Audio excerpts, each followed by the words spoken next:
श्री गणेशाय नमः। ओम श्री परमात्मने नमः। अग्नि पुराण 28वां अध्याय आचार्य के अभिषेक का विधान। नारद जी कहते हैं, महर्षियों, अब मैं आचार्य के अभिषेक का वर्णन करूंगा, जिससे पुत्र अथवा पुत्रोपम श्रद्धालु शिष्य संपादित कर सकता है।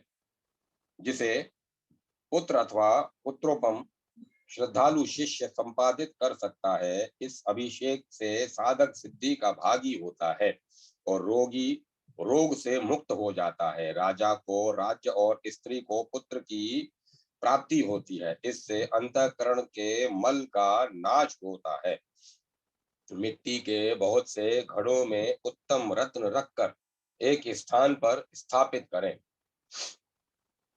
पहले एक घड़ा बीच में रखें, फिर उसके चारों ओर घट स्थापित करें। इस तरह 1 सहस्त्र या 100 आवृत्ति में इन सब की स्थापना करें। फिर मंडप के भीतर कमलाकार मंडप में पूर्व और ईशान कोण के मध्य भाग में पीठ या सिंहासन पर भगवान विष्णु को स्थापित करें।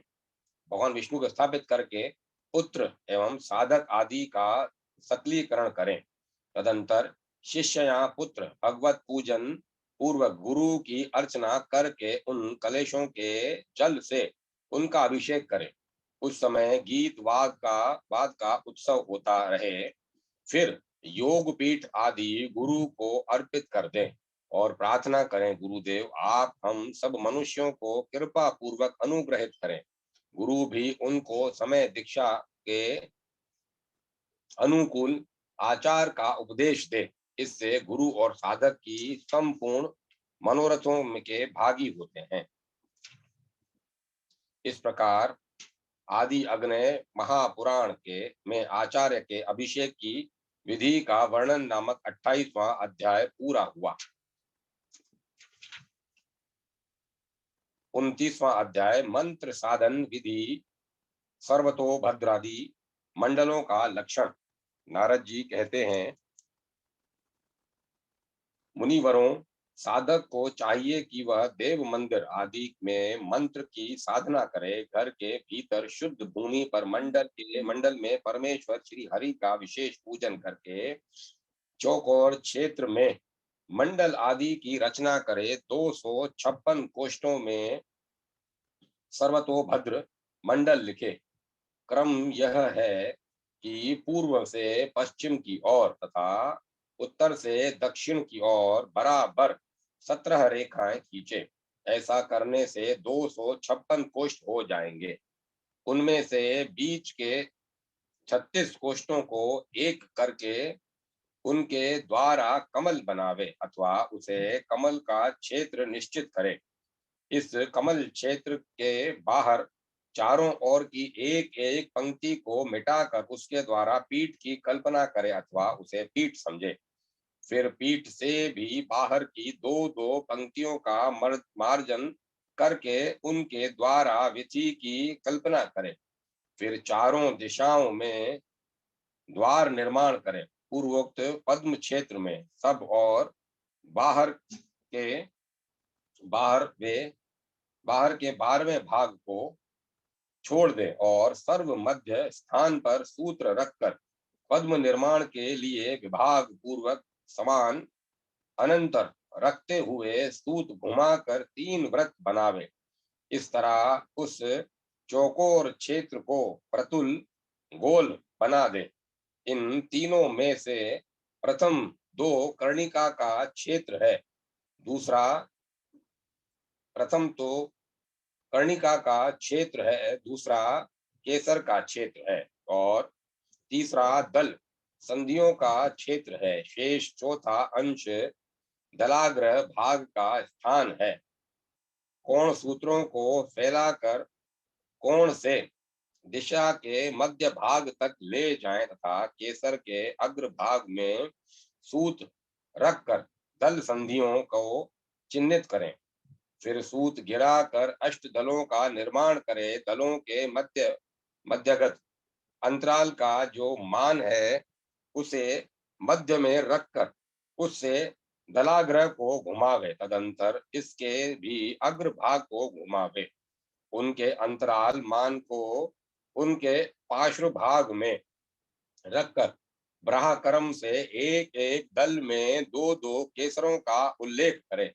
यह सामान्यतः कमल का चिन्ह है। अब द्वादश दल कमल का वर्णन किया जाता है। कर्णिकार्ध मान से पूर्व दिशा की ओर सूत्र रखकर क्रमशः सब और घुमावे। उसके पार्श्व भाग में भ्रमण योग से 6 कुंडलियां होंगी और बाहर मत्स्य चिन्ह बनेंगे। उनके द्वारा द्वादश दल कमल संपन्न होगा। पंचदल आदि की सिद्धि के लिए भी इसी प्रकार मत्स्य चिन्ह से कमल बनाकर आकाश रेखा से बाहर जो पीठ भाग है वहां के कोष्ठों को मिटा दे। पीठ भाग के चारों कोणों में तीन तीन कोष्ठकों को उस पीठ के पायों के रूप में कल्पित करे। फिर अवशिष्ट जो चारों दिशाओं में दो दो जोड़े अर्थात चार चार कोष्ठक हैं उन सब को मिटा दे। वे पीठ के पाटे हैं। पीठ के बाहर चारों दिशाओं की दो दो पंक्तियों को विधि मार्ग के लिए सर्वथा लुप्त कर दे, मिटा दे। तदंतर चारों दिशाओं में चार द्वारों की कल्पना करें। विधि के बाहर जो दो पंक्तियां शेष हैं उनमें से भीतर वाली पंक्ति के मध्यवर्ती दो दो कोष्ठ और बाहर वाली पंक्ति के मध्यवर्ती चार चार कोष्ठकों को एक वर्ग एक करके द्वार बनाने चाहिए। द्वारों के पार्श्व भाग में विद्वान पुरुष 8 शोभा स्थानों की कल्पना करे और शोभा के पार्श्व भाग में उपशोभा स्थान बनावे। उपशोभाओं की संख्या भी उतनी ही बताई गई है जितनी की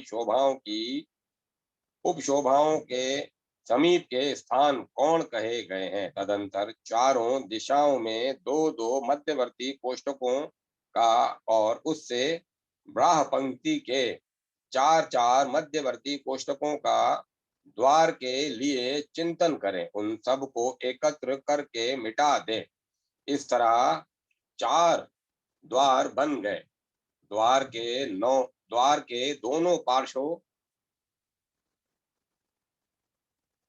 दोनों पार्श्वों में क्षेत्र की ब्राह पंक्ति के एक एक और भीतरी पंक्ति के तीन तीन कोष्ठकों को शोभा बनाने के लिए मिटा दें। शोभा के पार्श्व भाग में उनके विपरीत करने के अर्थात क्षेत्र की ब्राह पंक्ति के तीन तीन और भीतरी पंक्ति के एक एक कोष्ठ को मिटाने से उपशोभा का निर्माण होता है। तत्पश्चात कोण के भीतर और बाहर के तीन तीन कोष्ठों का भेद मिटाकर एक करके चिंतन करें।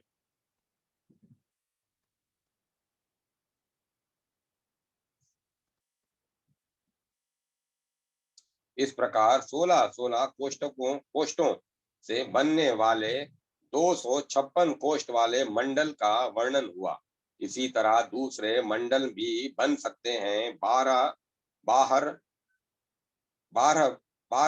कोष्ठों के 144 कोष्ठकों का जो मंडल बनता है उसमें भी मध्यवर्ती 36 पदों कोष्ठों का कमल दल होता है। इसमें विधि नहीं होती। एक पंक्ति पीठ के लिए होती है। शेष दो पंक्तियों द्वारा पूर्वत द्वार और शोभा भी शेष दो पंक्तियों द्वारा पूर्वत द्वार और शोभा की कल्पना होती है। इसमें उपशोभा नहीं देखी जाती। अवशिष्ट 6 पदों द्वारा कोणों की कल्पना करनी चाहिए। एक हाथ में मंडल के 12 उंगुल का कमल क्षेत्र होता है। तो हाथ में मंडल में कमल का स्थान एक हाथ लंबा चौड़ा होता है। तदंतर वृद्धि करके द्वार आदि के साथ मंडल की रचना करें। 2 हाथ का पीठ रहित चतुर्स्थ मंडल हो तो उसमें चक्राकार कमल चक्राब्ज का निर्माण करें। 9 उंगलों का पदार्थ कहा गया है। 3 उंगलों की नाभि मानी गई है। 8 उंगलों के अरे बनावें और 4 उंगलों के नेमी क्षेत्र के 3 भाग करके फिर भीतर से प्रत्येक के 2 भाग करें। भीतर के दो भीतर के जो 5 कोष्ठक हैं उनको अरे और आरे बनाने के लिए आस्फालित मार्जित करके उनके ऊपर अरे अंकित करें। वे अरे बंदीवर के दलों की सी आकृति वाले हों अथवा मातुलिंग बिजोरा नींबू के आकार के हों या कमल दल के समान विस्तृत हों अथवा अपनी इच्छा के अनुसार उनकी आकृति अंकित करें। अरों की संधियों के बीच में सूत्र रखकर उसे बाहर की नेमी तक ले जाएं और चारों ओर घुमावें।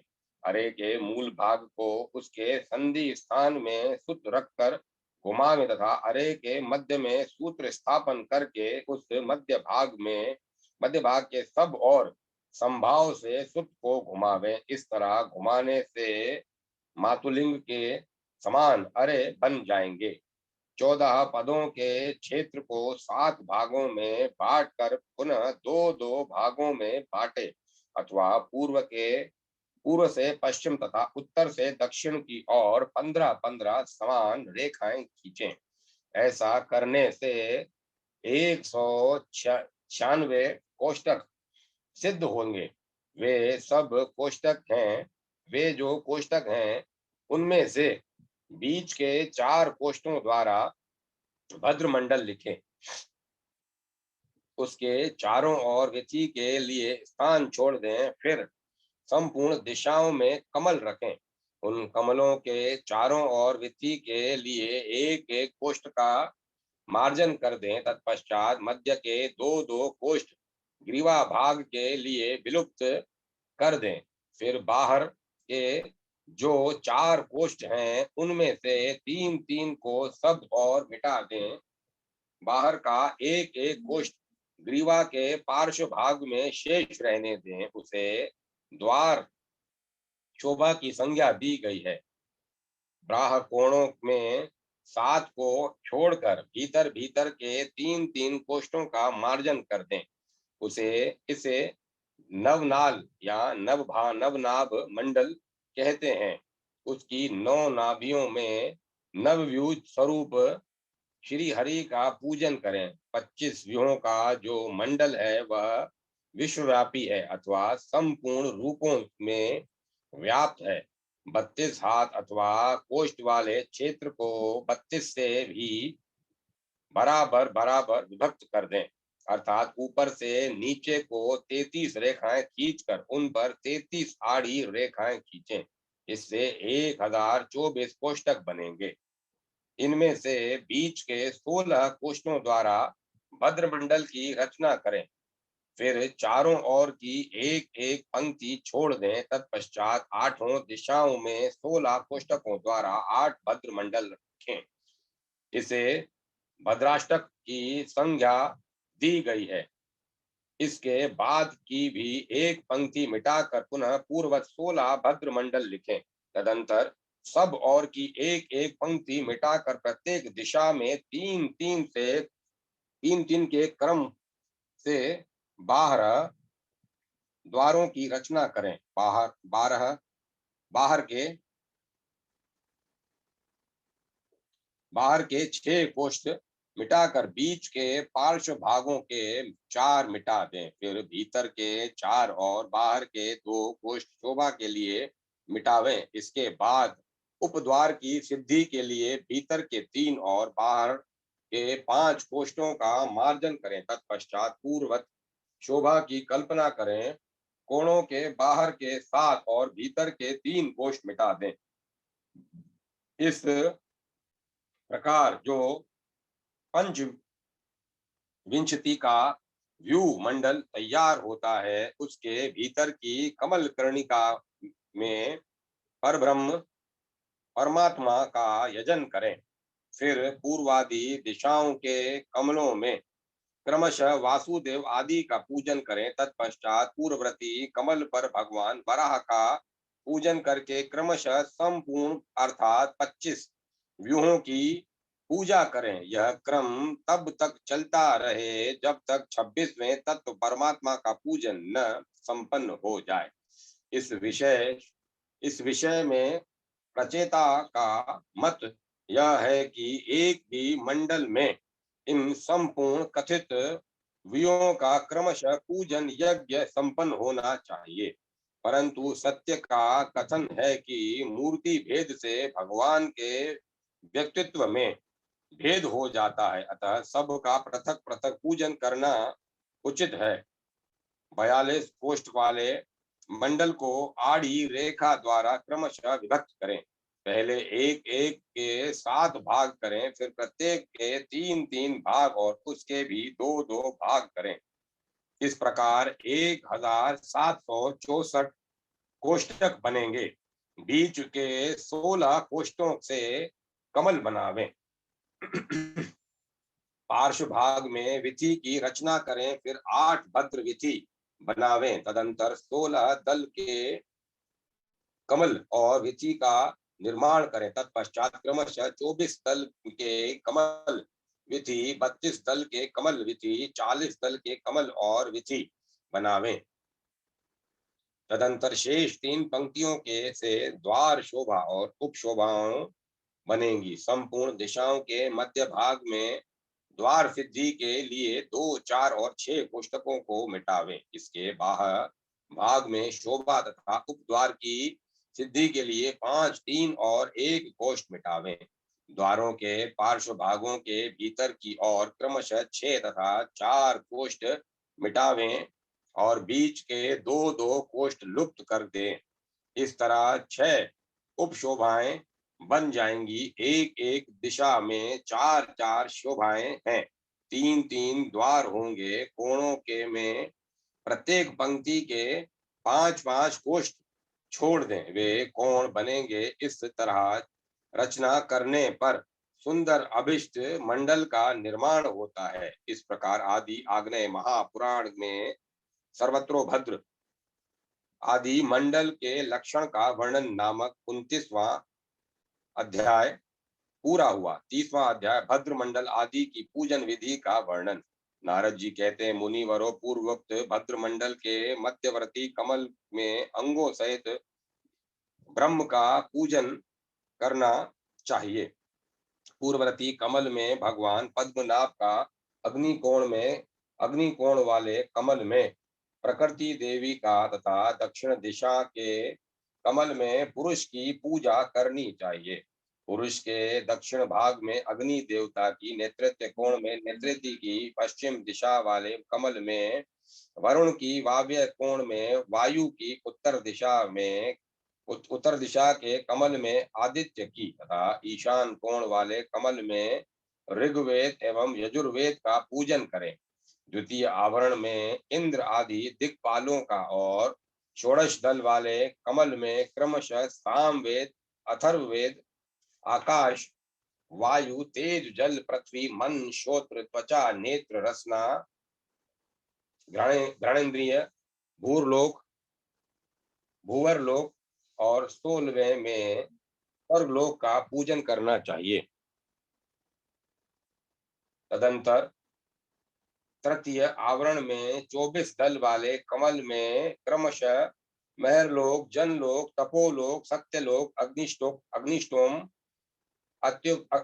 अत्याग्रीन, अग्निष्टोम, उकथ, षोडशी, वाजपेय, अतिरात्र, आर्तो, आप्तो या आर्याम, व्यष्टि मन, व्यष्टि बुद्धि, व्यष्टि अहंकार, शब्द, स्पर्श, रूप, रस, गंध, जीव, समष्टि मन, समष्टि बुद्धि, महतत्व, समष्टि अहंकार और प्रकृति, इन 24 की अर्चना करें। इन सब का स्वरूप शब्द मात्र है, अर्थात केवल इसका नाम लेकर इसके प्रति तक झुका लेना चाहिए। इनकी पूजा में इनके स्वरूप का चिंतन अनावश्यक है। 25वें अध्याय में कथित वासुदेव आदि 9 मूर्ति 10 विध प्राण मन बुद्धि अहंकार आयु और उपस्थ श्रोत्र त्वचा नेत्र रसना घ्राण वाक पानी और पाद इन 32 वस्तुओं की 32 दल वाले कमल में अर्चना करनी चाहिए।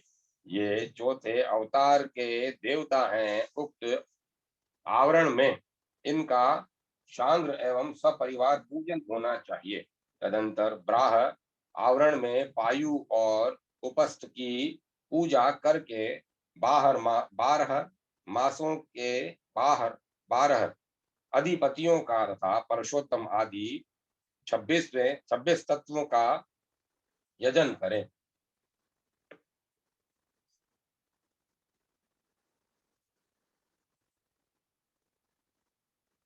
इनमें से जो मासाधिपति हैं उनका चक्राब्द में क्रमशः पूजन करना चाहिए।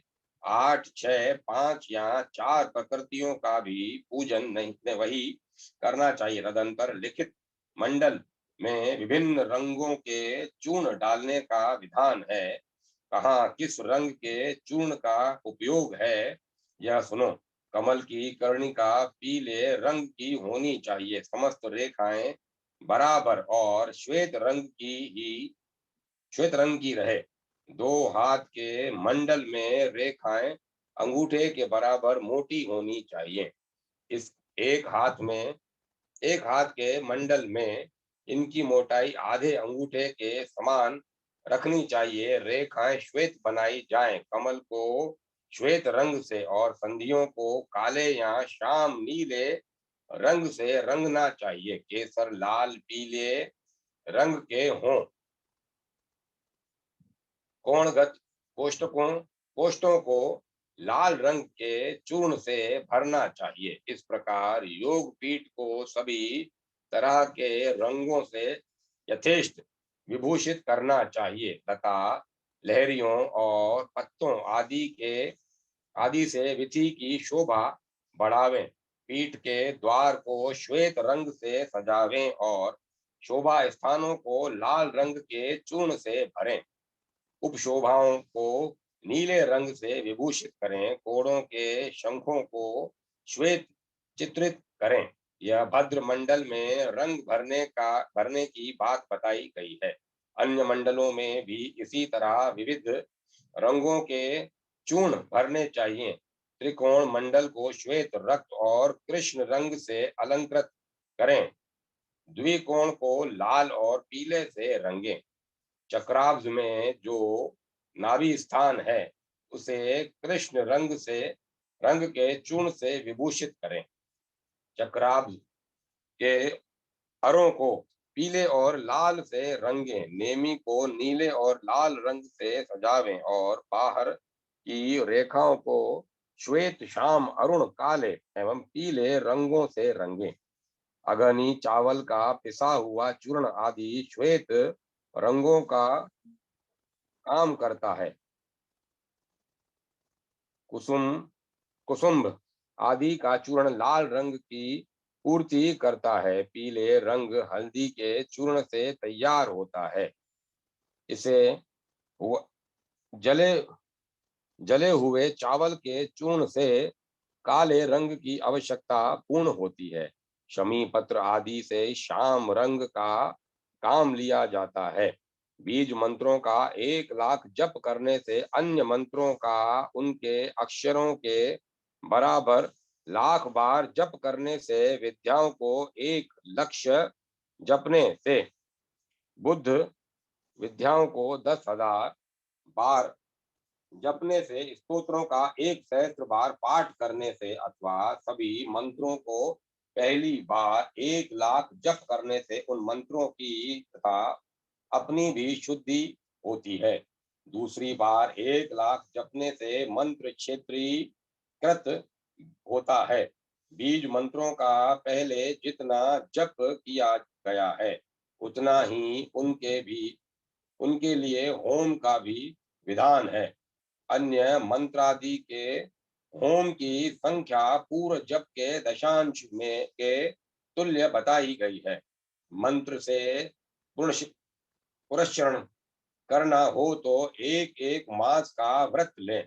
पृथ्वी पर पहले बायां पैर रखें, किसी से दान न लें। इस प्रकार दुगना और तिगना जप करने से ही मध्यम और उत्तम श्रेणी की सिद्धियां प्राप्त होती हैं। अब मैं मंत्र का ध्यान बताता हूँ, जिससे मंत्र जप जनित फल की प्राप्ति होती है। मंत्र का स्थूल रूप शब्द में है, इसे उसका ब्राह विग्रह माना गया है। मंत्र का सूक्ष्म रूप ज्योतिर्मय है, यही उसका आंतरिक रूप है। यह केवल चिंतन चिंतन चिंतन में है। जो चिंतन से भी रहित है, उसे पर कहा गया है। वराह, नरसिंह और शक्ति के स्थूल रूप की ही प्रधानता है। वासुदेव का रूप चिंतन रहित अचिंत्य कहा गया है। अन्य देवताओं का चिंता में आंतरिक रूप ही सदा मुख्य माना गया है। वैराज अर्थात विराट का स्वरूप स्थूल कहा गया है। लिंग में स्वरूप को सूक्ष्म जानना चाहिए। ईश्वर का जो स्वरूप बताया गया है, वह चिंता रहित है। बीज मंत्र हृदय कमल में निवास करने वाला अविनाशी चिन्मय ज्योति स्वरूप और जीवात्मक है। इसकी आकृति कदम्ब पुष्प के समान है। इस तरह ध्यान करना चाहिए, जैसे घड़े के भीतर रखे हुए दीपक की प्रभा का प्रसार अवरुद्ध हो जाता है। वह शांत भाव से अकेला ही स्थित रहता है। इसी प्रकार मंत्रेश्वर हृदय में विराजमान है। जैसे अनेक छिद्रों वाले कलश में जितने छेद होते हैं, उतने ही दीपक की प्रभा की किरणें बाहर की ओर फैलती हैं।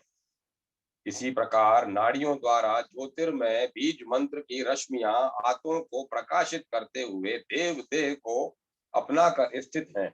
नाड़ियां हृदय से प्रसिद्ध हो नेत्रेंद्रियों तक चली गई हैं। उनमें से दो नाड़ियां अग्निशोम शोमात्मक है, जो नासिकाओं के अग्रभाग में स्थित हैं। मंत्र का साधक सम्यक उदात योग से शरीर व्यापी प्राण वायु को जीत कर जप और ध्यान में तत्पर रहे तो वह मंत्र जनित फल का भागी होता है।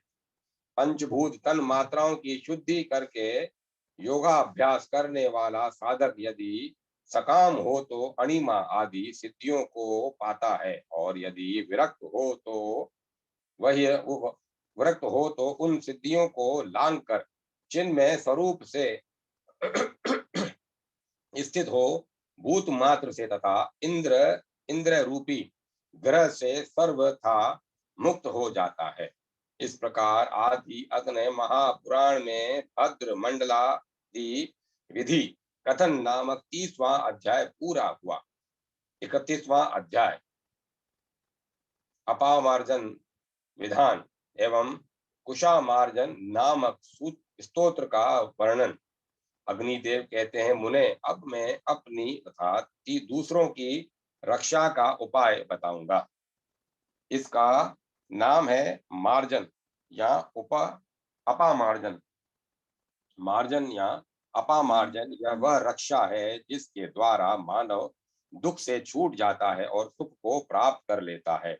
उन सचिदानंद में परमार्थ स्वरूप सर्वांतर्यामी महात्मा निराकार तथा सहस्त्रों आकारधारी व्यापक परमात्मा को मेरा नमस्कार है। जो समस्त कल्पमशों से रहित परम शुद्ध तथा नित्य ध्यान योग्य रत है, उसे नमस्कार करके मैं प्रस्तुत रक्षा के विषय में कहूंगा, जिससे मेरी वाणी सत्य हो। महामुने, मैं भगवान वराह, नरसिंह तथा वामन को भी नमस्कार करके रक्षा के विषय में जो कुछ कहूंगा, मेरा वह कथन सिद्ध सफल हो। मैं भगवान त्रिविक्रम त्रिलोकी को 3 पगों से नापने वाले विराट स्वरूप श्री राम वैंकुट नारायण तथा नर को भी नमस्कार करके जो कहूंगा वह मेरा वचन सत्य सिद्ध हो। उपा अपामार्जन विधानम। वराह नरसिंहेश वामनेश त्रिविक्रम है गिरवेश सर्वेश ऋषिकेश हराशुभम अपाराजित चक्रघे चतुष्टुर्भि परमायुधे अखंडितानुभावेस्तम सर्वदृष्टाहरो भव। हरा मुस्कय दुरितम सर्वं च कुशलम कुरु मृत्यु बंधनार्धि भयदम दुरिस्तश्च च यत् फलम। भगवान वराह नरसिंह वामेश्वर त्रिविक्रम है गिर्व सर्वेश तथा ऋषिकेश मेरा सारा अशुभ हर लीजिए। किसी से भी पराजित न होने वाले परमेश्वर अपने अखंडित प्रभावशाली चक्र आदि चारों आयुधों से समस्त दुष्टों का संहार कर डालिए। प्रभु आप अमुक रोगी या प्रार्थी के संपूर्ण प्राणों को हर लीजिए और उसके लिए पूर्णतया कुशल क्षेम का संपादन कीजिए। दोष युक्त यज्ञ या पाप के फल स्वरूप जो मृत्यु बंधन रोग पीड़ा या भय आदि प्राप्त होते हैं उन सब को मिटा दीजिए। दूसरों के अनिष्ट चिंतन में संलग्न लोगों द्वारा जो अभिचारिक कर्म का विष मिश्रित अन्न पान का या महारोग का प्रयोग किया गया है उन सब को जरा जीर्ण कर डालिए, नष्ट कर दीजिए। ओम भगवान वासुदेव को नमस्कार है। खड्गधारी श्री कृष्ण को नमस्कार है। आदि चक्रधारी कमल नयन केशव को नमस्कार है। कमल पुष्प के केसरों की भांति पित्त निर्मल वस्त्र धारण करने वाले भगवान पीतांबर को प्रणाम है। जो महासमर में शत्रुओं के कंधों से घ्रष्ट होता है ऐसे चक्र के चालक भगवान चक्रपाणी को नमस्कार है। अपनी दृष्टान पर उठाई हुई पृथ्वी को धारण करने वाले वेद विग्रह एवं शेष शय्याशायी महान यज्ञ वरा को नमस्कार है। दिव्य से आपके केशांत प्रतप्त स्वर्ण के समान कांतिमान है। नेत्र प्रज्वलित पावक के समान तेजस्वी है तथा आपके नखों का स्पर्श वज्र से भी अधिक तीक्ष्ण है। आपको नमस्कार है। अत्यंत लघु काय और तथा ऋग यजु और साम तीनों वेद से विभूषित आप कश्यप रूप वामन को नमस्कार है। फिर विराट रूप से पृथ्वी को लांग जाने वाले आप त्रय विक्रम को नमस्कार है।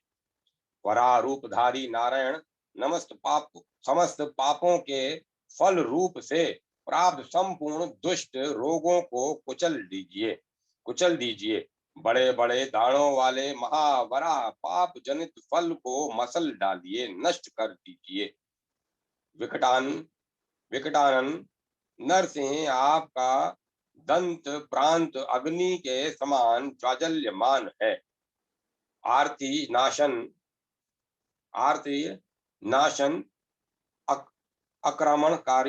आक्रमणकारी दुष्टों को देखिए और अपनी दहाड़ से उन सब का नाश कीजिए। वामन रूपधारी जनार्दन ऋक यजु एवं साम वेद के गूढ़ तत्वों से भरी वाणी द्वारा इस आर्त जन के समस्त दुखों का शमन कीजिए।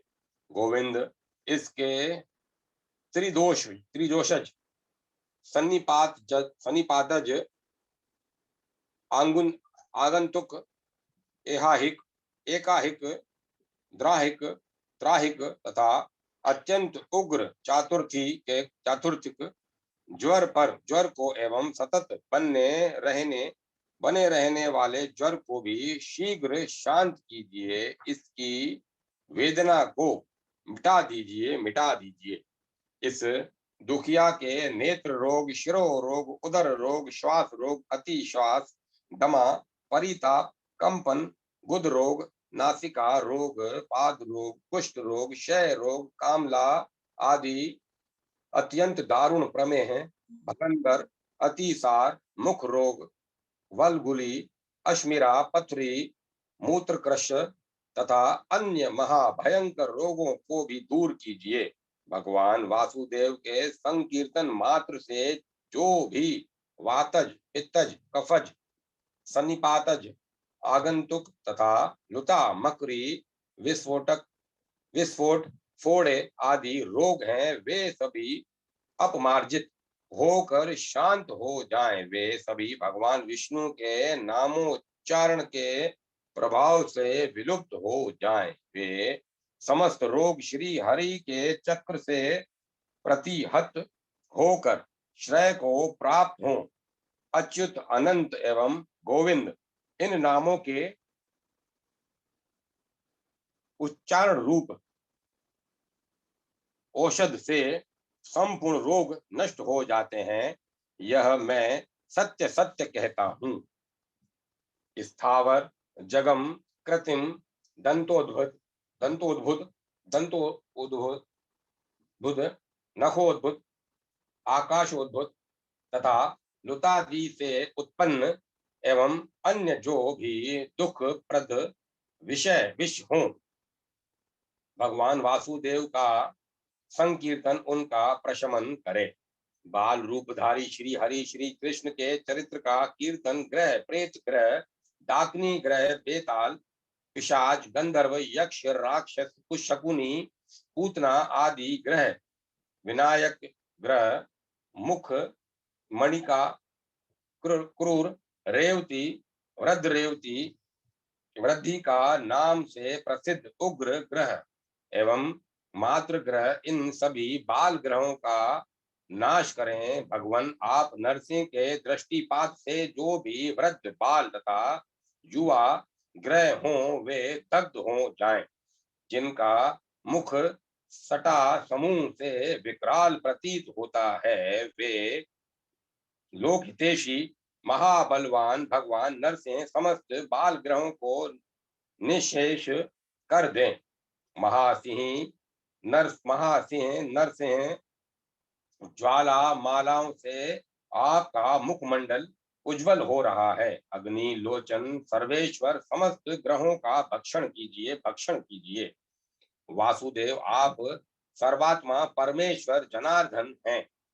इस व्यक्ति के जो भी रोग, महान उत्पात, विष, महाग्रह, क्रूर भूत, दारुण ग्रह पीड़ा तथा ज्वालाग ज्वाला ज्वालाग्रद भक आदि शस्त्र शत जनित दोष हो, उन सब का कोई भी रूप धारण करके नाश करें। देव श्रेष्ठ अच्युत ज्वाला मालाओं से अत्यंत भीषण सुदर्शन चक्र को प्रेरित करके समस्त दुष्ट रोगों का शमन कीजिए।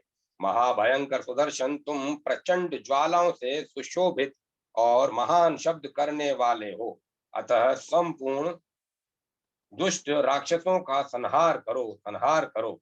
वे तुम्हारे प्रभाव से श्रेय को प्राप्त हो। पूर्व, पश्चिम, उत्तर और दक्षिण दिशा में सर्वात्मा नरसिंह अपनी गर्जना से रक्षा करें। स्वर्ग लोक में, भूलोक में, अंतरिक्ष में तथा आगे पीछे अनेक रूपधारी भगवान जनार्दन रक्षा करें। देवता, असुर और मनुष्यों सहित यह संपूर्ण जगत भगवान विष्णु का ही स्वरूप है।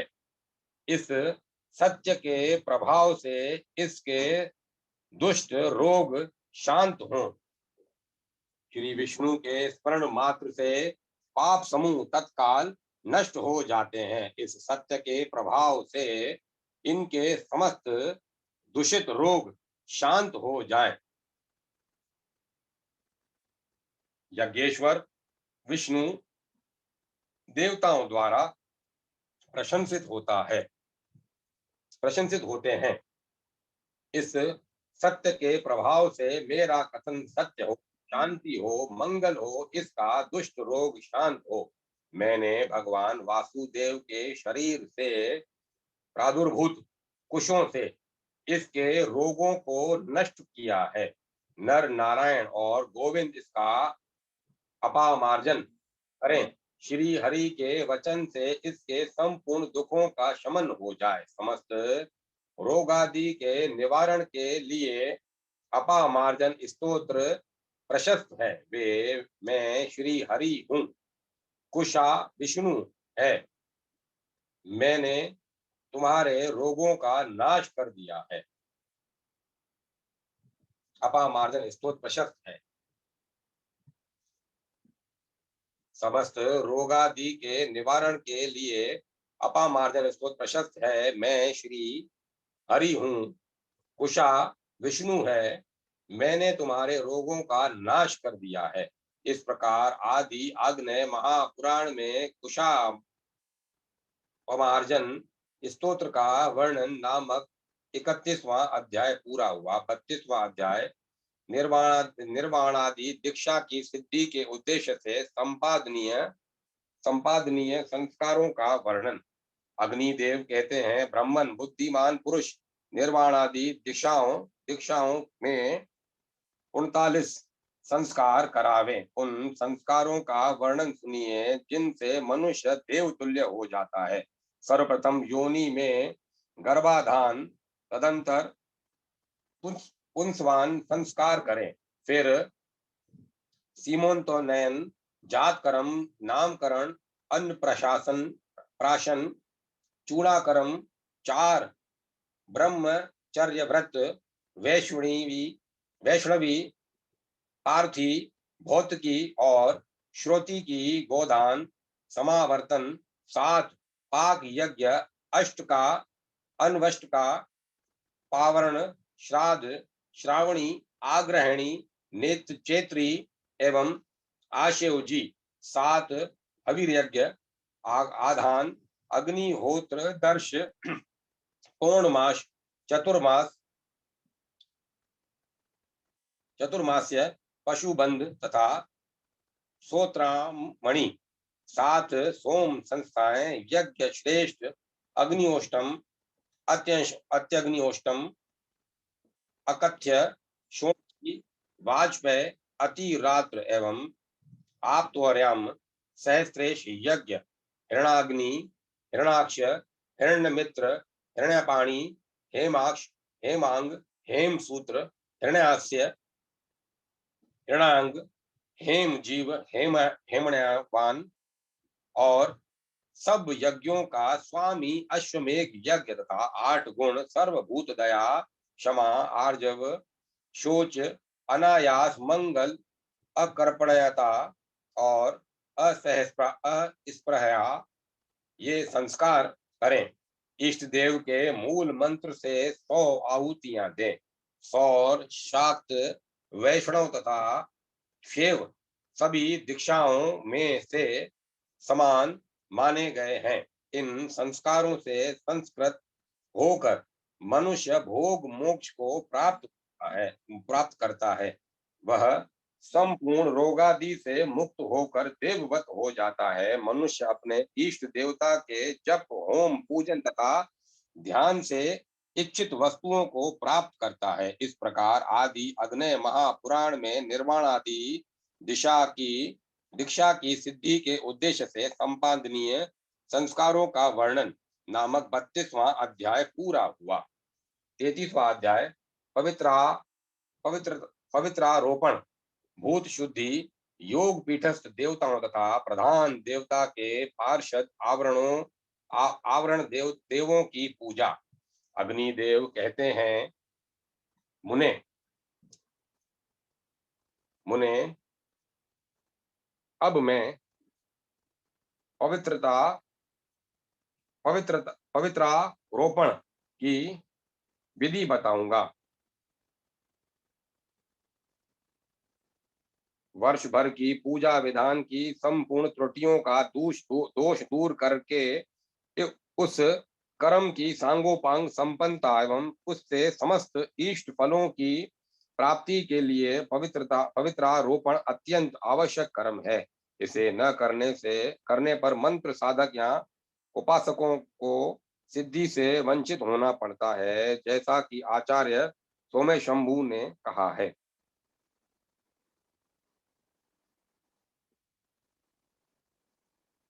पवित्र रोपण सब देवताओं के लिए अनेक उपासकों द्वारा कर्तव्य है। इसके न करने से वर्ष भर के देव पूजन के फल से हाथ धोना पड़ता है। यह कर्म अत्यंत पुण्यदायक माना गया है। सबसे पहले शास्त्रों में इसके लिए उत्तम काल का विचार किया गया है, जिसका दिग्दर्शन मूल के दूसरे और तीसरे श्लोक में कराया गया है। सोम शंभु के मत से इसके लिए आषाढ़ मास उत्तम, श्रावण श्रावण मध्यम और भाद्रपद कनिष्ठ है। वे इससे आगे बढ़ने की आज्ञा नहीं देते, परंतु विष्णु रहस्य के अनुसार भगवान विष्णु के लिए पवित्रारोपण का मुख्य काल श्रावण शुक्ला द्वादशी है। वैसे तो यह सिंहगत सूर्य और कन्यागत सूर्य में अर्थात भादो और अश्विनी की शुक्ला द्वादशी को भी किया जा सकता है। कर्णिक कार्तिक में इसके करने का सर्वथा निषेध है। मुने अब मैं अग्निदेव कहते हैं, मुने अब मैं पवित्रोरोपण की विधि बताऊंगा। वर्ष में एक बार किया गया पवित्रारोपण संपूर्ण वर्ष भर की हुई श्री हरि की पूजा का फल देने वाला है। आषाढ़ की शुक्ला एकादशी से लेकर कार्तिक की शुक्ला एकादशी तक के बीच के काल में ही पवित्रारोपण किया जाता है। प्रतिपदा धनद तिथि है। द्वितीया आदि तिथियां क्रमशः लक्ष्मी आदि देवताओं की हैं, यथा लक्ष्मी की द्वितीया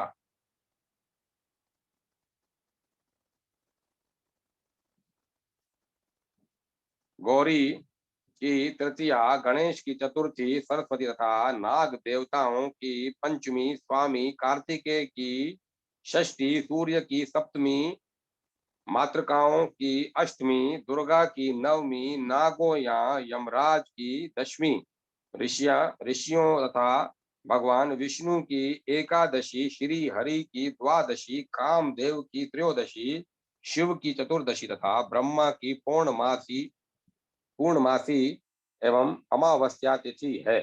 जो मनुष्य जिस देवता का भक्त है उसके लिए वह तिथि पवित्र है।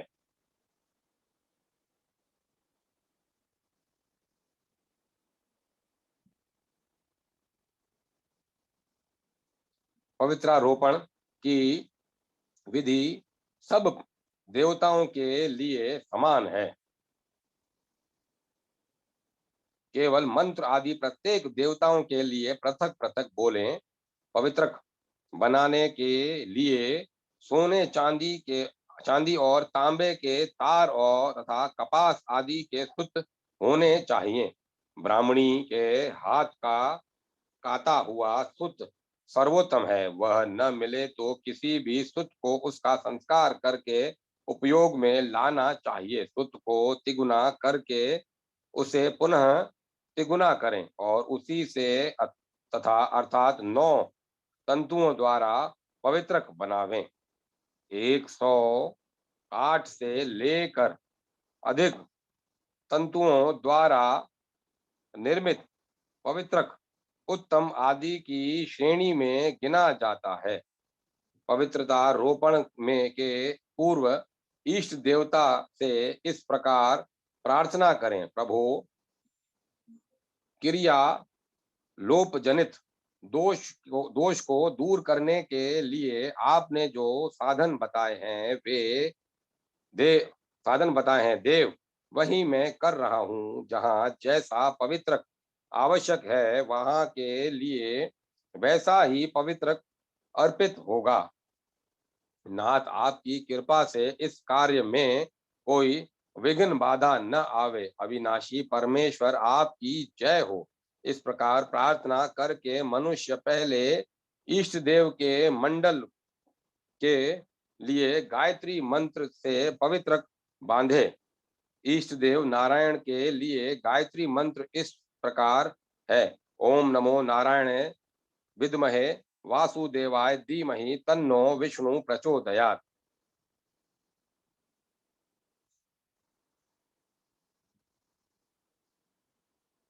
श्री नारायण की प्राप्ति के लिए हम ज्ञानार्जन करें, वासुदेव के लिए ध्यान लगावें, वे भगवान विष्णु हमें अपनी भजन ध्यान की ओर प्रेरित करें। इष्ट देवता के नाम के अनुरूप ही यह गायत्री है।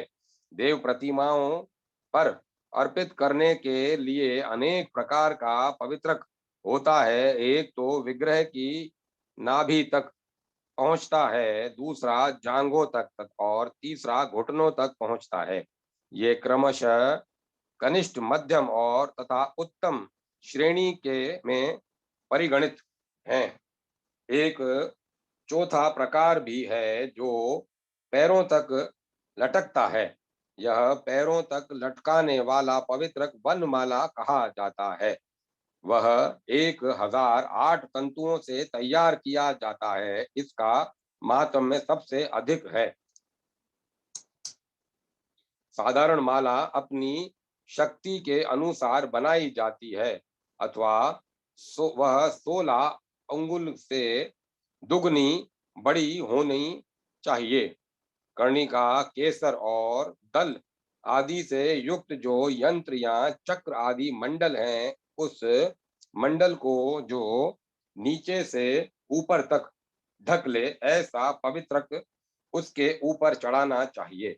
एक चक्र और एकाब्ज आदि मंडल चक्र, ये उस मंडल का मान जितने अंगुल का हो उतने अंगुल मान वाला पवित्रक अर्पित करना चाहिए। वेदी पर उनके अपने 27 अंगुल के माप का पवित्रक अर्पित करें। आचार्यों के लिए, पिता माता आदि के लिए तथा पुस्तक पर चढ़ाने के लिए या स्वयं धारण करने के लिए जो पवित्रक बनावें, वह नाभि तक ही लंबा होना चाहिए। इसमें उसमें 12 गांठें लगी हों तथा उस पवित्रक पर गंध, चंदन, रोली या केसर लगाया गया हो, वह उसी में रंगा गया हो।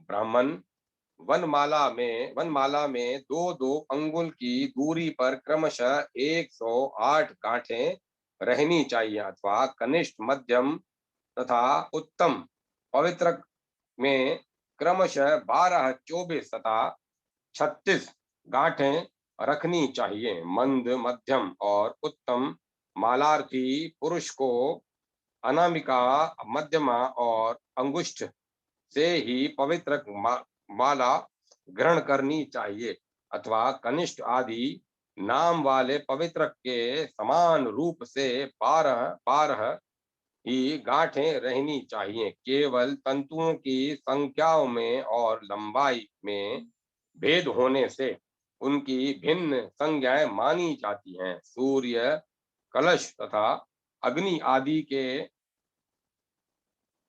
लिए भी यथासंभव विष्णु भगवान के तुल्य ही पवित्रक अर्पित करना उत्तम माना गया है। पीठ के लिए पीठ की लंबाई के अनुसार तथा कुंडल के लिए भी मेखला पर्यंत लंबा पवित्रक होना चाहिए। विष्णु पार्षदों के लिए यथाशक्ति सूत्र ग्रंथि देनी चाहिए अथवा बिना ग्रंथि के ही 17 सूत्र चढ़ावे और भद्र नामक पार्षदों को त्रिसूत्र तिरसूत अर्पित करें। पवित्रक को रोचना, अगरू, कपूर मिश्रित हल्दी एवं कुमकुम के रंग से रंग देना चाहिए। भक्त पुरुष एकादशी को स्नान, संध्या आदि करके पूजा गृह में जाकर भगवान श्री हरि का यजन करे। उनके समस्त परिवार को बलि देकर उसकी अर्चना करे। द्वार के अंत में शम क्षेत्रपालाय नमः, शम क्षेत्रपालाय नमः बोलकर क्षेत्रपाल की पूजा करे। द्वार के ऊपर श्रेय नमः कहकर श्री देवी की पूजा करे। द्वार के दक्षिण देश में धात्रे नमः, गंगाए नमः, इन मंत्रों का उच्चारण करते हुए धाता और गंगा जी का अर्चना करे, गंगा जी की अर्चना करे और वाम देश में विधा विधात्रे नमः, यमुनाय नमः बोलकर विधाता एवं यमुना जी की पूजा करे। इसी तरह द्वार के दक्षिण वाम देश में क्रमशः शंख निधे नमः, पद्म निधे नमः बोलकर शंख निधि एवं पद्म निधि की पूजा करे। फिर मंडल फिर मंडप के भीतर दाहिने पैर के पार्श्वनिक भाग को 3 बार पटक कर विघ्नों का अपसारण करे। तदंतर सारंगाय नमः बोलकर विघ्नकारी भूतों को दूर भगावे। इसके बाद ओम आम वात्स्यधिपते ब्राह्मणे नमः इस मंत्र का उच्चारण करके ब्रह्मा के स्थान में पुष्प चढ़ावे। फिर आसन पर बैठकर भूत शुद्धि करें। इसकी विधि यूं है। फिर आसन पर बैठकर भूत शुद्धि करें। इस प्रकार 5 उद्घात वाक्यों का उच्चारण करके गंध तन्मात्र स्वरूप भूमि मंडल को वज्र चिन्हित स्वर्ण में चतुरस्र पीठ को तथा इंद्रादि देवताओं को अपने युगल चरणों में स्थित देखते हुए उनका चिंतन करें।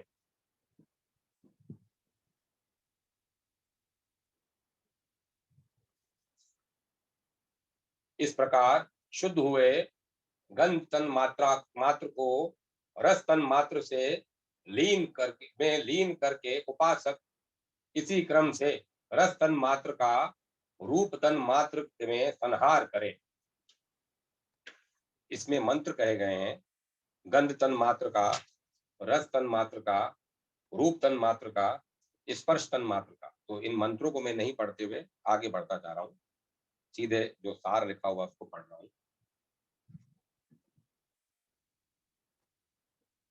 उद्घात वाक्यों का उच्चारण इस प्रकार शुद्ध हुए गंध तन मात्र को रस तन मात्र में लीन करके उपासक इसी क्रम से रस तन मात्र का रूप तन मात्र में संहार करे। उद्घात वाक्यों का उच्चारण करके जानू से लेकर नाभि तक के भाग को श्वेत कमल से चिन्हित शुक्ल वर्ण एवं अर्धचंद्राकार देखें। ध्यान द्वारा यह चिंतन करे कि इस जलीय भाग के देवता वरुण है।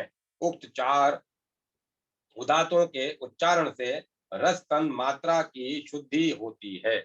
इसके बाद इस रस तन मात्रा का रूप तन मात्रा में लय कर दें।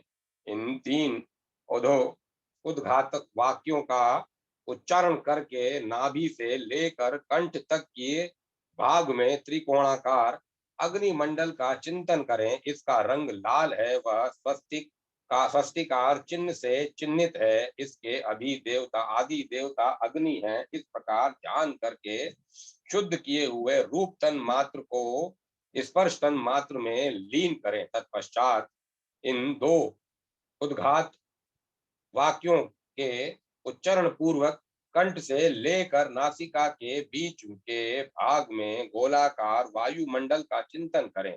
उसका रंग धूम के समान है। वह निष्कलंक चंद्रमा से चिन्हित है। इस तरह शुद्ध हुए स्पर्श तन मात्रा का ध्यान द्वारा ही शब्द तन मात्रा में लय करें। इसके बाद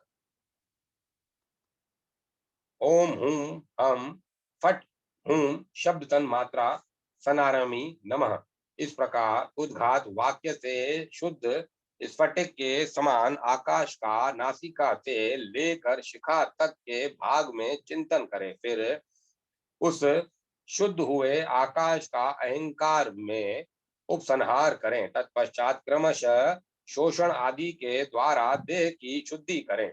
ध्यान में यह देखें कि यम बीज रूप वायु के द्वारा पैरों से लेकर शिखा तक का संपूर्ण शरीर सूख गया है।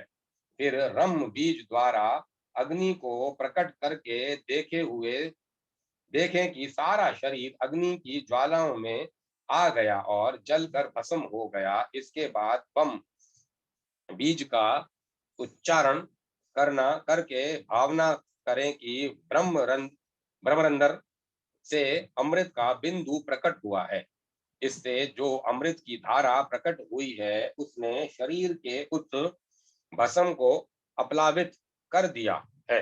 तदंतर लम बीज का उच्चारण करते हुए यह चिंतन करें कि उस भस्म से दिव्य देह का प्रादुर्भाव हो गया है। इस प्रकार दिव्य देह की उद्भावना करके कर न्यास और अंग न्यास करें।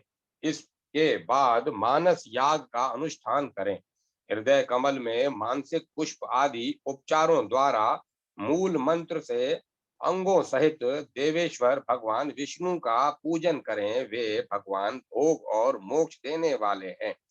भगवान से मानसिक पूजा स्वीकार करने के लिए इस प्रकार प्रार्थना करनी चाहिए। देवेश्वर केशव, आपका स्वागत है। मेरे निकट पधारिए और यथार्थ रूप से भावना द्वारा प्रस्तुत इस मानसिक पूजा को ग्रहण कीजिए। योग पीठ को धारण करने वाली आधार शक्ति कुर्म अनंत शेष नाग तथा पृथ्वी का पीठ के मध्य भाग में पूजन करना चाहिए। तदंतर अग्नि कोण आदि चारों कोणों में क्रमशः धर्म, ज्ञान, वैराग्य तथा ऐश्वर्य का पूजन करें। पूर्व आदि मुख्य दिशाओं में अधर्म, अज्ञान, अवैराग्य तथा अनैश्वर्य की अर्चना करें। पीठ के मध्य भाग में सत्वादि गुणों का, कमल का, माया और अविद्या नामक तत्वों का, काल तत्व का, सूर्यादि मंडल का तथा पक्षी राज गरुड़ का पूजन करें। पीठ के वाव्य कोण से ईशान कोण तक गुरु पंक्ति की पूजा करें। गण सरस्वती, नारद, नल, कुबर, गुरु, गुरु पादुका, परम गुरु और उनकी पादुका की पूजा ही गुरु पंक्ति की पूजा है। पूर्व सिद्धि और पूर्व सिद्ध और परसिद्ध शक्तियों को की केसरों से पूजा करनी चाहिए। पूर्व सिद्ध शक्तियां ये हैं: लक्ष्मी, सरस्वती, प्रीति, कीर्ति, शांति, कांति, पुष्टि तथा तुष्टि।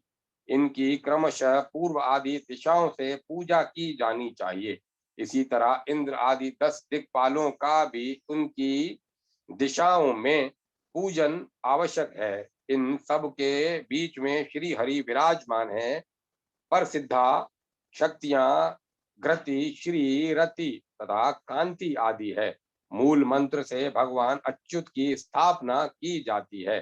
पूजा के प्रारंभ में भगवान से यूं प्रार्थना करनी चाहिए: हे भगवान, आप मेरे सम्मुख हों। ओम अभिमुखो भव। पूर्व दिशा में मेरे समीप स्थित हों। इस तरह प्रार्थना करके स्थापना के पश्चात अर्घ्यपाद आदि निवेदन कर गंध आदि उपचारों द्वारा मूल मंत्र से भगवान अच्युत की अर्चना करें। ओम विषय विषय हृदयाय नमः। ओम त्रास त्रास श्रय नमः। ओम मर्दय मर्दय शिखाय नमः। ओम रक्ष रक्ष नेत्रताय नमः। ओम प्रध्वंस प्रध्वंस कवचाय नमः। ओम हुम फट अस्त्राय नमः। इस प्रकार अग्नि कोण आदि दिशाओं में क्रम से मूल बीज द्वारा अंगों का पूजन करें। पूर्व, दक्षिण, पश्चिम और उत्तर दिशा में मृत्युआत्मक आवरण की अर्चना करें। वासुदेव, संकर्षण, प्रद्युम्न और अनिरुद्ध ये 4 मूर्तियां हैं। अग्नि कोण आदि कोणों में क्रमशः श्री, रति, धृति और कांति की पूजा करें। ये भी श्री हरि की मूर्तियां हैं। अग्नि आदि कोणों में क्रमशः शंख चक्र गदा और पद्म की परिचर्या करें। पूर्वादि दिशाओं में शांग्र शांग्र मुशल खड़ग तथा वनमाला की अर्चना करें। इसके ब्राह भाग में पूर्वादि दिशाओं में क्रमशः इंद्र, अग्नि, यम, नेत्रेति, वारुण, वायु, कुबेर तथा ईशान की पूजा करके नेतृत्व एवं पश्चिम के बीच में अनंत की तथा पूर्व और ईशान के बीच में ब्रह्मा जी की अर्चना करें।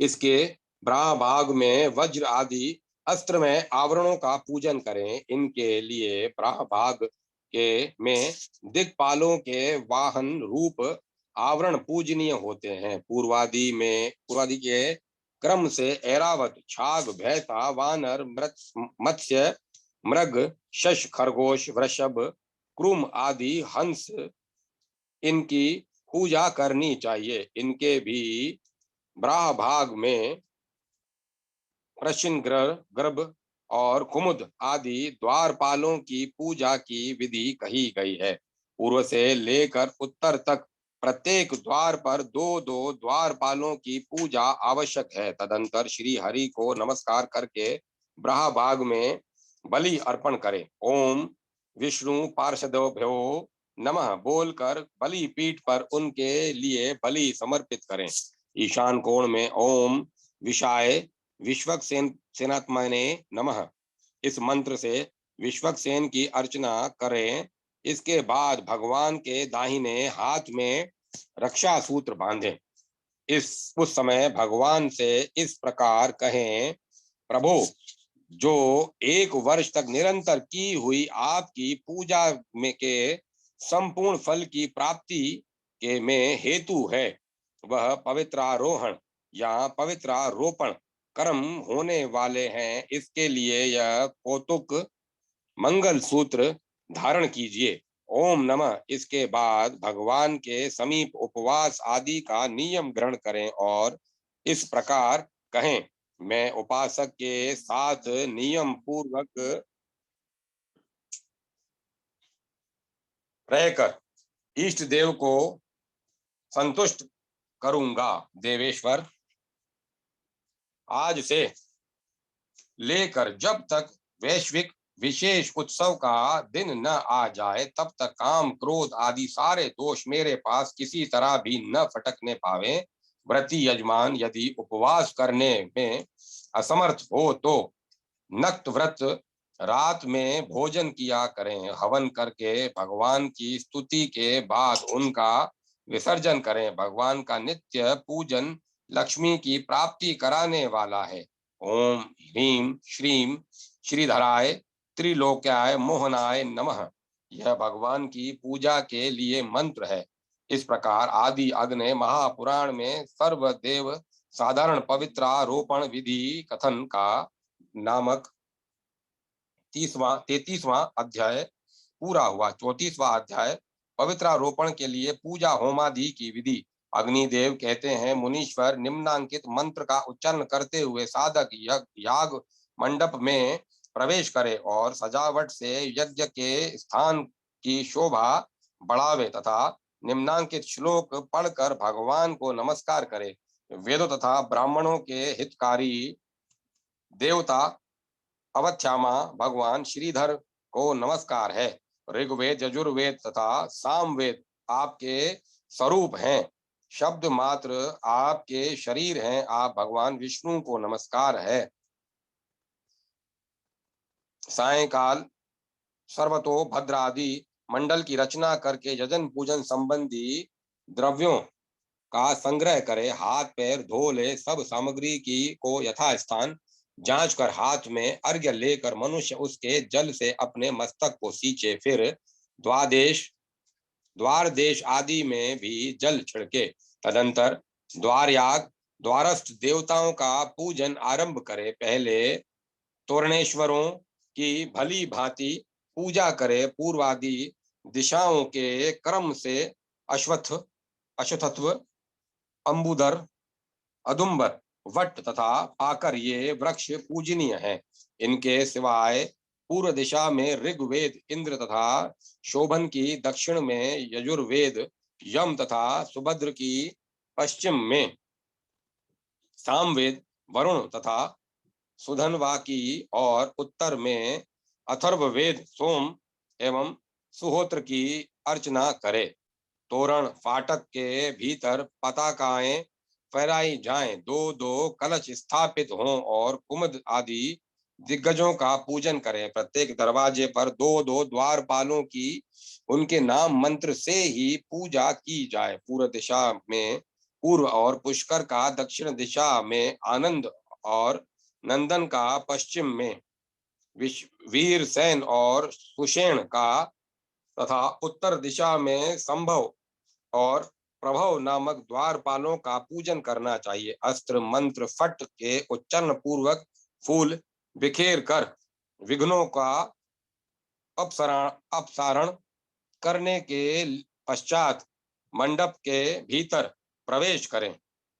भूत शुद्धि, न्यास और मुद्रा करके शिखा वस्त के अंत में फट जोड़कर उसका जप करते हुए संपूर्ण दिशाओं में सरसों छीटे। इसके बाद वासुदेव मंत्र से गौमूत्र, संकर्षण मंत्र से गोमय, प्रद्युम्न मंत्र से गोदुग्ध, अनिरुद्ध मंत्र से दही और नारायण मंत्र से घृत लेकर सबको घृत पात्र में एकत्र करके अन्य वस्तुओं का भाग घी से अधिक होना चाहिए। इन सब के मिलने से जो वस्तु तैयार होती है उसे पंचगव्य कहा गया है।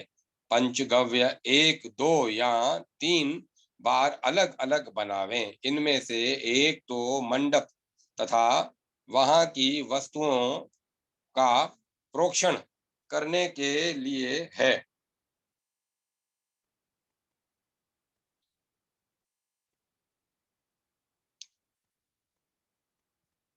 दूसरा प्राशन के लिए और तीसरा स्नान के उपयोग में आता है। 10 कलशों की स्थापना करके उनमें इंद्रादि लोकपालों की पूजा करें। पूजन करके उन्हें श्री हरि की आज्ञा सुनावें। लोकपाल गण, आपको इस यज्ञ की रक्षा के लिए श्री हरि की आज्ञा से यहाँ सदा स्थित रहना चाहिए। याग द्रव्य आदि की रक्षा की व्यवस्था करके विघ्न निवारण के लिए सब और छीटे जाने वाले सरशप आदि द्रव्यों को बिखेरें। 7 बार अस्त्र संबंधी मूल मंत्र अस्त्राय फट का जप करते हुए भी उक्त वस्तुओं को सब और बिखेरना चाहिए। फिर उसी तरह अस्त्र मंत्र का जप करके कुछ कुर्च ले आवे। इन्हें ईशान कोण में रखकर इन्हीं के ऊपर और विधरणी को स्थापित करें। कलश में श्री हरि का सांग पूजन करके वर्धनी में अस्त्र की अर्चना करें। वर्धनी की छिन्न धारा से याग मंडप का प्रदक्षिणा क्रम से सींचते हुए कलश को उसके ऊपर स्थान ले जाएं। उसके उपयुक्त स्थान पर ले जाएं और स्थिर आसन पर स्थापित करके उसकी पूजा करें। कलश के भीतर पंच रत्न डालें, उसके ऊपर वस्त्र लपेटें, फिर उस पर गंध आदि उपचारों द्वारा श्री हरि का पूजन करें। वर्धनी में भी सोने का टुकड़ा डालें। इसके बाद उस पर अस्त्र की पूजा करके उसके वाम भाग के पास की वस्तु लक्ष्मी तथा भू विनायक की अर्चना करें। संक्रांति आदि के समय इसी प्रकार श्री विष्णु के स्नान अभिषेक की व्यवस्था करें। मंडप के कोणों और दिशाओं में कुल मिलाकर 8 और मध्य में 1, इस प्रकार 9 पूर्ण कलशों को जिनमें छिद्र न हो स्थापित करके उनमें पाद, अर्घ्य, आचमनीय तथा पंचगव्य डालें। पूर्व आदि के कलशों में उक्त वस्तुएं डालनी चाहिए। अग्निकोण आदि के कलशों में उक्त वस्तुओं के अतिरिक्त पंचामृत युक्त जल अधिक डालने का विधान है। पाद की अंगभूता 4 वस्तुएं हैं: दही, दूध, मधु और गर्म जल। किन्हीं के मत में कमल, शमाया, शामक, तिन्नी का चावल, ध्रुवादल और विष्णु क्रांता औषधि, इन 4 वस्तुओं से युक्त जल पाद कहलाता है। इसी तरह अर्घ्य के भी 8 अंग कहे गए हैं, जो गंध, फल, अक्षत, कुश, सरसों, फूल और तिल, इन 8 द्रव्यों का अर्घ्य के लिए संग्रह करना चाहिए। जाति, जायफल, लवंग और कंकोल युक्त जल का आचमन देना चाहिए। इष्ट देव को मूल मंत्र से पंचामृत द्वारा स्नान करावें। बीच वाले कलश में भगवान के मस्तक पर शुद्ध जल का छींटा दें। कलश से निकले हुए जल एवं कुचाग्र का स्पर्श करें। फिर शुद्ध जल से पाद, अर्घ्य और आचमनीय निवेदन करें। तत्पश्चात वस्त्र से भगवान के श्री विग्रह को पहुंचकर वस्त्र धारण करावें और वस्त्र के सहित उन्हें मंडल में ले जाएं। वहां भली भांति पूजा करके प्राणायाम पूर्वक कुंड आदि में होम करें। हवन की विधि: दोनों हाथ धोकर कुंड में या वेदी पर 3 पूर्वाग्र रेखाएं खींचे। ये रेखाएं दक्षिण की ओर से आरंभ करके क्रमशः उत्तर की ओर खींची जाए। फिर उन्हीं के ऊपर 3 उत्तराग्र रेखाएं खींचें। ये भी दाहिने से आरंभ करके क्रमशः बाएं खींची जाए। तत्पश्चात अर्घ्य के जल से इन रेखाओं का प्रोक्षण करें और योनी मुद्रा दिखावें। अग्नि का आत्म रूप से चिंतन करें। मनुष्य योनि युक्त कुंड में उसकी स्थापना करें। इसके बाद ध्रुव, श्रुक, श्रुवा आदि के साथ पात्रा साधन करें। बाहु मात्र की परिधियां इधम चुरशन, प्राणिता पात्र, प्रोषिणी पात्र, आज्या थाली, घी, 2 सेर चावल और तथा अधोमुख श्रुक और श्रुवा की जोड़ी प्रणीता और पोषणी के पूर्वाग कुश रखें। प्रणीता को जल से भरकर भगवान का ध्यान पूजन करके उसको अग्नि के पश्चिम अपने आगे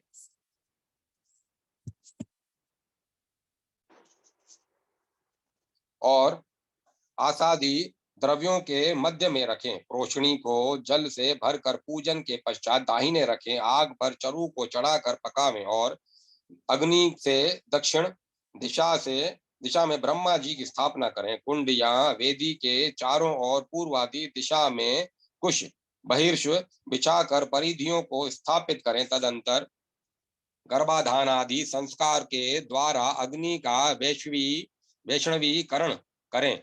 गर्भाधान, पंसुवन, सीमांतोन्नयन, जातकर्म एवं नामकरण आदि समावर्तनांत संस्कार करके प्रत्येक कर्म के लिए 8 आहुतियां दे तथा श्रुवक के द्वारा पूर्णाहुति प्रदान करें। कुंड के भीतर ऋतुस्राता लक्ष्मी का ध्यान करके हवन करें। कुंड के भीतर जो लक्ष्मी है उन्हें कुंड लक्ष्मी कहा गया है। वे ही त्रिगुणात्मिका प्रकृति है। वे संपूर्ण भूतों की तथा विद्या एवं मंत्र समुदाय की योनि है। परमात्मा स्वरूप अग्निदेव मोक्ष के कारण एवं मुक्ति दाता है। पूर्व दिशा की ओर कुंडल लक्ष्मी का सिरा ईशान और अग्नि कोण की ओर उसकी भुजाएं हैं। वाव्य और नेतृत्य कोण में जंगाएं हैं। उदर को कुंड कहा गया है और योनि के स्थान में कुंड योनि का विधान है। सतव, रज और तम, ये 3 गुण की 3 मेखलाएं हैं। इस प्रकार ध्यान करके प्रणव मंत्र से मुष्टि मुद्रा द्वारा 15 समाधियों का होम करें।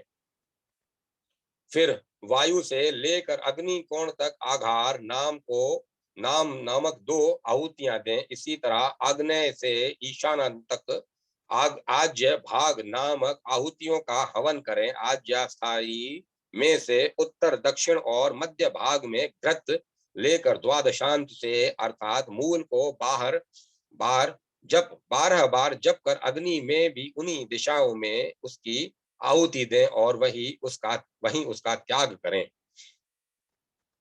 इसके बाद भूः स्वाहा इत्यादि रूप से व्याहति होम करें। कमल के मध्य भाग में संस्कार संपन्न अग्नि देव का विष्णु रूप में ध्यान करें। वे 7 जीवाओं से युक्त हैं, करोड़ों सूर्यों के समान उनकी प्रभा है, चंद्रोपम मुख है और सूर्य सदृश दीदीप्यमान नेत्र हैं। इस तरह ध्यान करके उनके लिए 108 आहुतियां दें अथवा मूल मंत्र से उसकी आधी एवं 8 आहुतियां दें। अंगों के लिए भी 10-10 आहुतियां दें।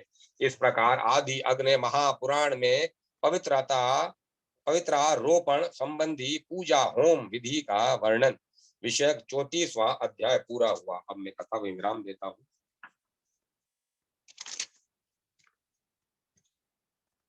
ओम नमः शिवाय। ओम नमः शिवाय। हर हर नमः शिवाय।